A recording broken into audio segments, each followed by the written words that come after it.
the calm within chaos, how the mind protects us in our darkest moments.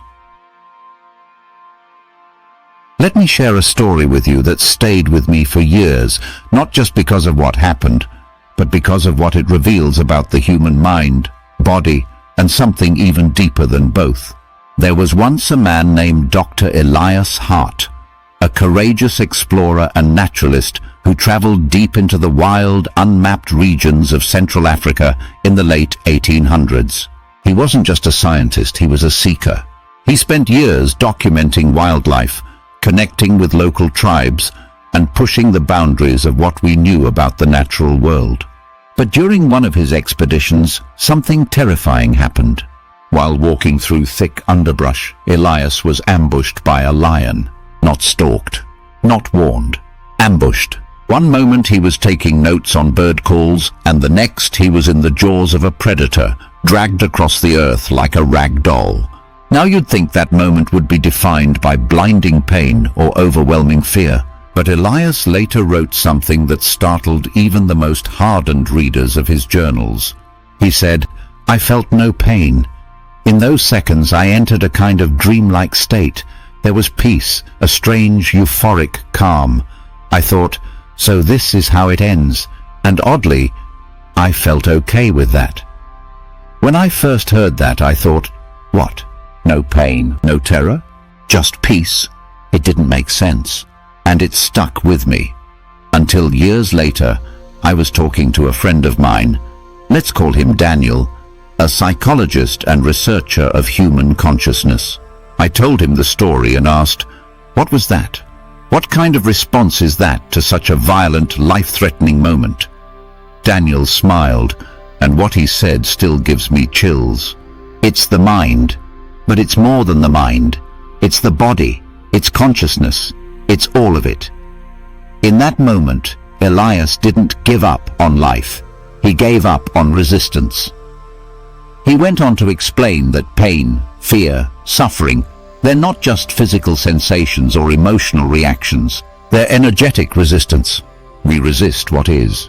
We resist loss. We resist danger. We resist the unknown. That resistance builds up tension.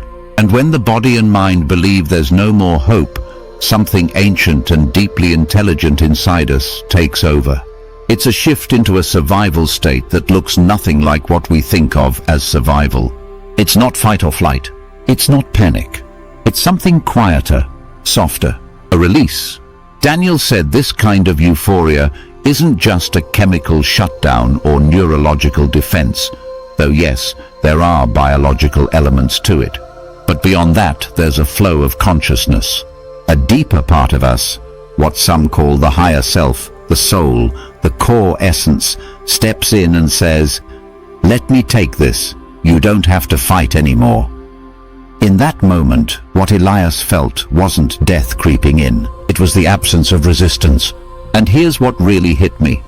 Daniel told me we don't have to be in a lion's jaws to access that state.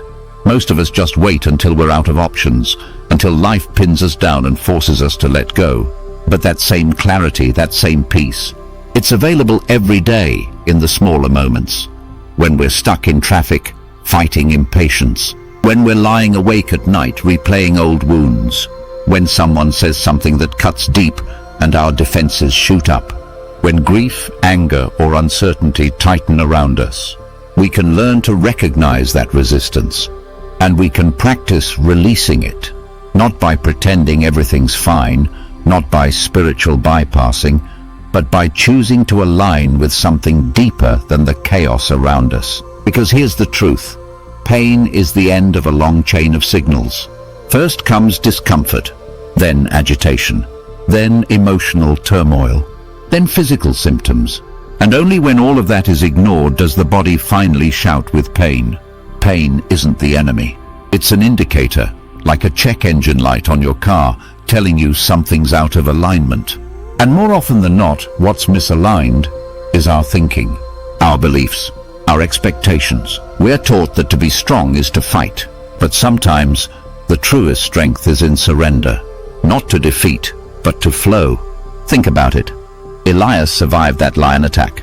Not because he overpowered the beast, not because of luck, but because in some way his surrender opened a door to a deeper energy, one that didn't feed the panic, but brought in calm.